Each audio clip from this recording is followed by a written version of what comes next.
Hi, this is Rod and Colin from the Zombies, and we would love you to subscribe to Music News.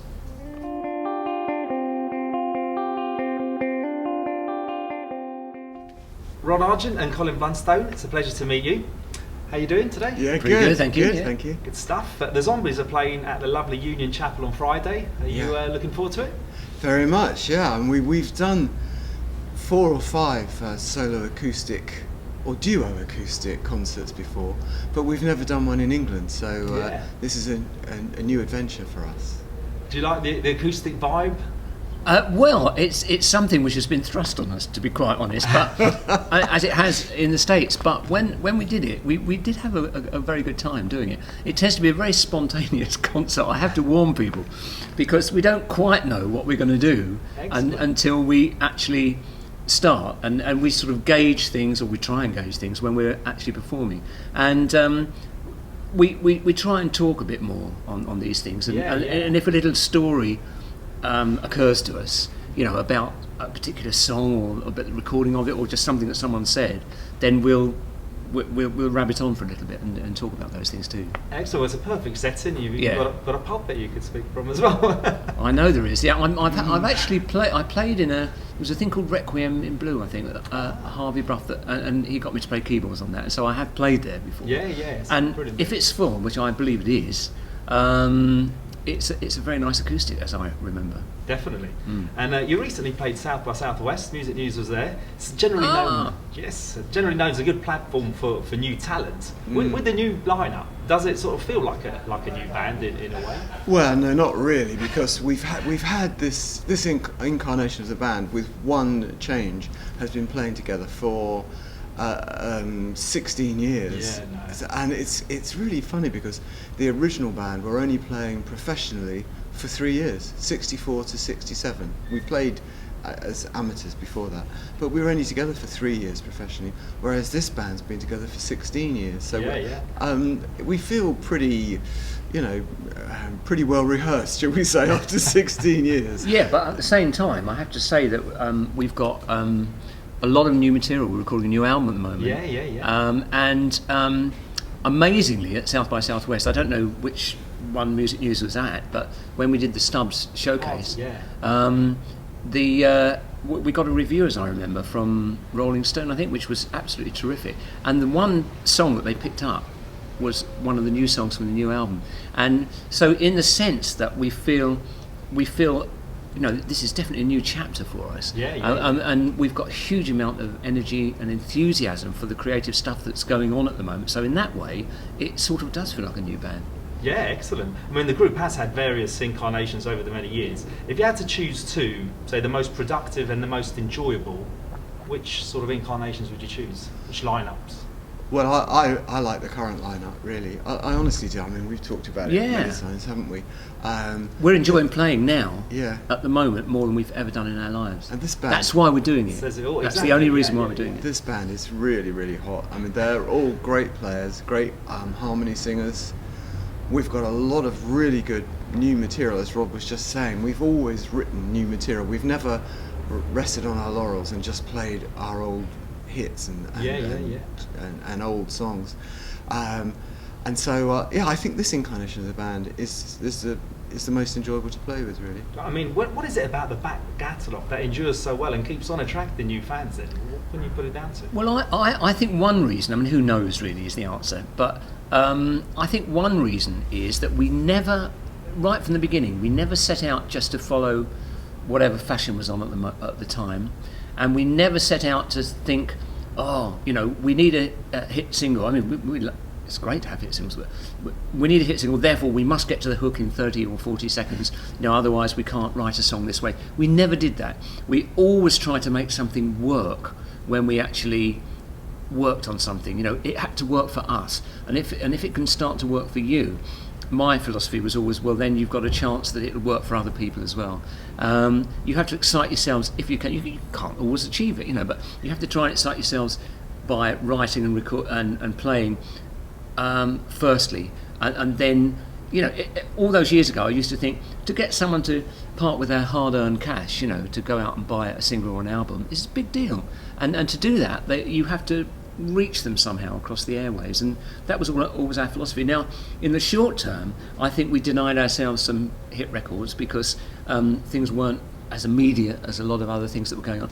But in the long term, I think it means that some of our records and songs haven't dated as much as perhaps some other contemporary ones have, because that approach works just as well today as it did back then. Yeah. And someone like Eminem, for example, and he sort of samples your music. Yeah. Firstly, what do you think about that? And did you like it? I loved really it. liked it, yeah. I loved it. And I think really it's very flattering, that and very exciting that cutting edge of contemporary music would want to sample our tunes. That's fantastic.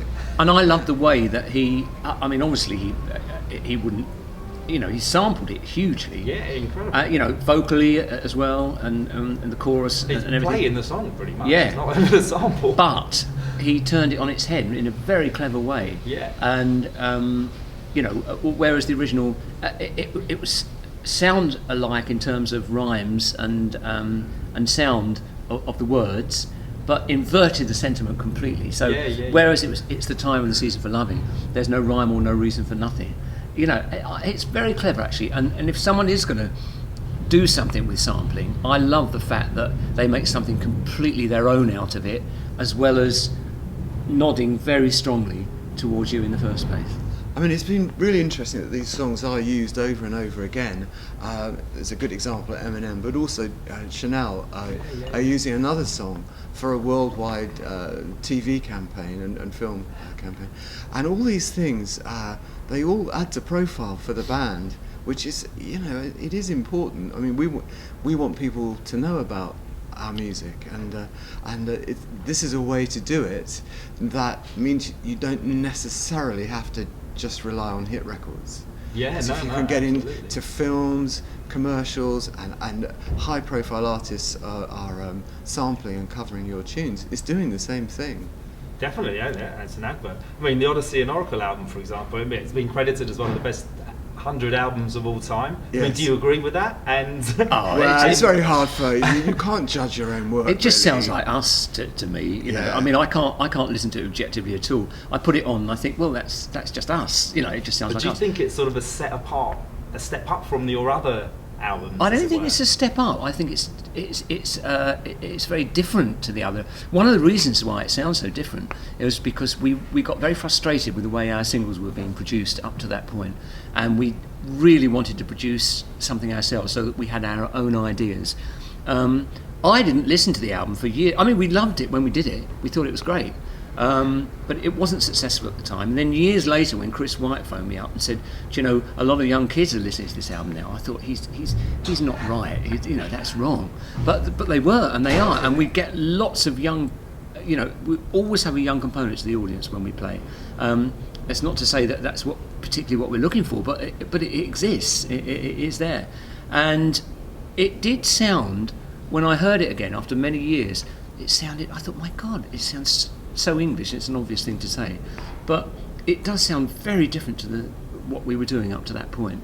And one of the reasons was because we desperately wanted to put some of our own ideas into things that we felt weren't being expanded upon in previous records. Yeah, no, great. And now you're saying you're recording new material and stuff. What can we expect from the new album? Well, I think it's a collection of really, really good songs. I'm very excited about the songs, and also we're working with a new producer for us, Chris Potter, who's worked with The Verve and Richard Ashcroft, and he's made the sessions very, very enjoyable. And I was listening to, we had a bit of a playback the other night, and these tracks are not mixed, but they already sound like records, and that's a big thing, to put the gloss on the tracks, to make them sound like records at this stage is very, very exciting. And I think a lot of people are going to get a big shock with this album. Yeah, I think Great it's stuff. really, Like new really direction, strong. or? No. It's just good, really good songs. Quite Rod's written most of them. Quite unusual chord sequences, but not outrageous. They sound right. Often they sound quite simple, but I can assure you they're not. They're quite sophisticated musically, and I think it's great songs, incredibly well played. It's a very hot band. we rehearsed extensively before we went into the studio, and recording we more or less played live. We really did. I mean, we in 1964 when we recorded, and actually with Odyssey and Oracle as well, there was only one way you could record then, because certainly in '64 you had 4 tracks. That was it. What we tended to do in those days was to record the backing track, all the instruments live on 2 tracks, and then we would put the harmonies on a 3rd track and Colin's lead or my lead occasionally on the 4th track. But when we did the harmonies and the lead, they were all done at the same time. Now, it was very interesting on this album. We decided we wanted to get a real sense of the enjoyment that we get when we play live on stage.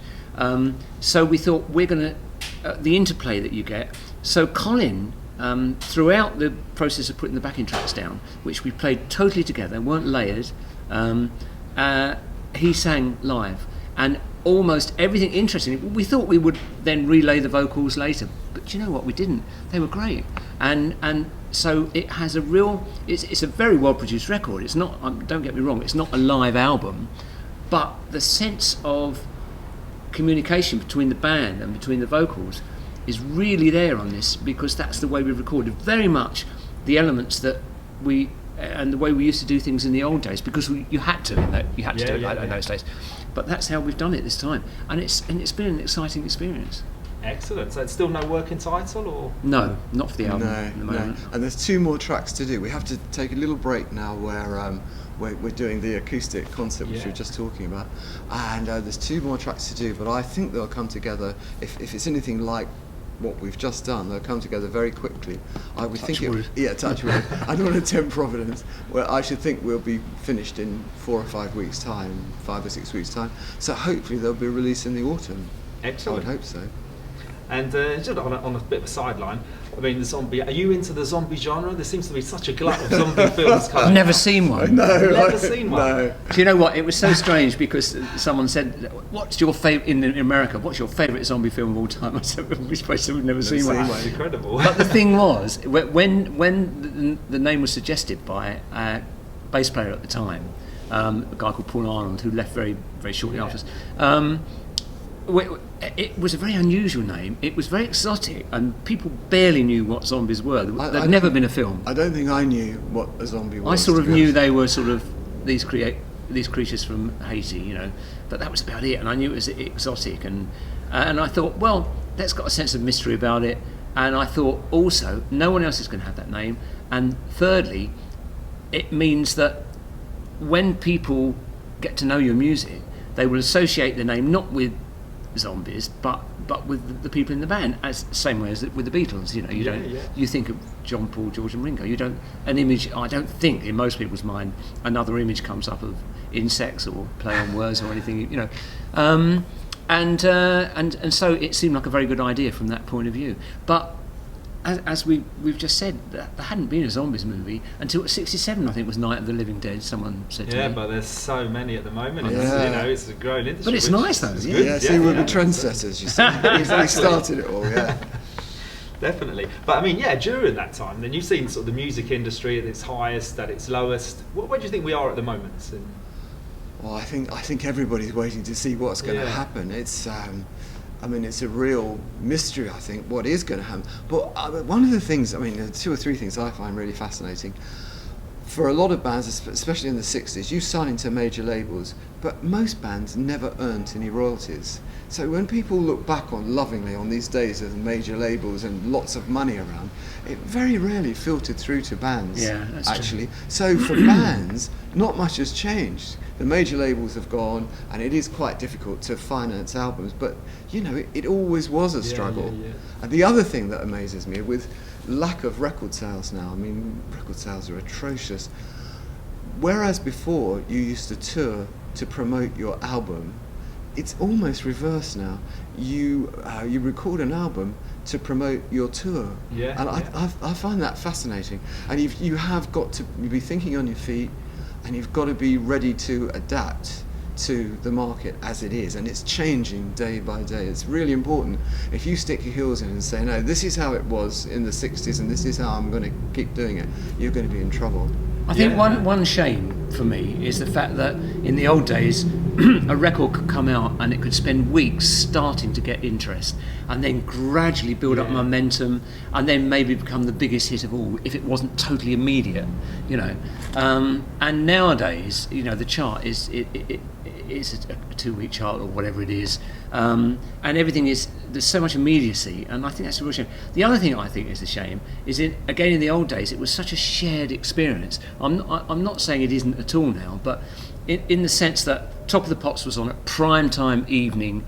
Everybody in the country virtually used to watch it at 7:30, and the number one album, single for that week, would be known by virtually everybody in the country, and that's gone now. And I think that shared experience, you know, you can't turn the clock back. I mean, the thing is, with media coming from everywhere, fantastic, and it has its huge advantages. But that lack of shared experience, I think, in films as well as music, is a shame. And I think, you see, to me the sad thing is that to a large extent that's been an artificial thing that's done, that they've decided, you know, this is youth music and this is dance music, and everything's categorised so strongly years ago, and people will say, I only like dance music, I only like top 40 or things like that. But years ago it wasn't like that. Everybody liked the popular music of the time, and there was something really nice about that because it's a shared experience, you know. And it caused a lot of creativity in the UK, particularly. You had the bands were very rhythm and blues orientated, in the sense that they were all listening to what seemed like wonderful new music coming to us from Motown at the time, from blues, from jazz. I always remember talking to John Steele from The Animals, who said that when he played the drum part on House of the Rising Sun, he thought he was playing Walk on the Wild Side by Jimmy Smith. I mean, of course it doesn't sound like that, but all those things were in the air, and people were drawing from a huge diversity of music, and it made for some very, very creative and interesting things, I think. Yeah, absolutely. Well, thanks a lot for your time. It's been a pleasure speaking to you. If you had to sort of choose 3 songs across the Zombies sort of whole repertoire, whole back catalogue, what 3 would you say these sum up the Zombies? Well, we're talking about 50 years of recording. Well, I certainly would start off with She's Not There, because it was our first record. And it's sentimental, that. You can't. I couldn't not choose that. Well, I don't know. I would. There's just so many. Oh, jeez. I'd choose something from Chris Wyatt, who wasn't lucky enough to have the big hits. I'm going to choose a thing that's a very unusual thing from Odyssey and Oracle, called Butcher's Tale. Which Chris sang, which has a very vulnerable quality to his voice, which is quite vulnerable anyway, but sounds very emotional on that record, and I think it's a very powerful song, and I don't think many other bands would have had a record like that, a single like that, so I'd choose that one. I was just going to say a third one. There's a track on the new album called Edge of the Rainbow, which it's a very bluesy song, but it's so powerful, and every time we've played it, which is not, we played it 3 or 4 times in America, and people loved it, and so hopefully that will be one for the future, that, you know, that can launch a whole new dimension in our 50-year career. Excellent. Well, thanks a lot for your time. Anything else to say to Music News watchers? No, come to the Union Chapel on Friday. It's going to be a great show, I'm sure, and you'll see 2 guys improvising for their lives. I'm sure it'll be excellent. Can't wait. Thanks a lot. Cheers. Okay, cheers. Thank you very much, Mark. Thank you. Thanks. Great.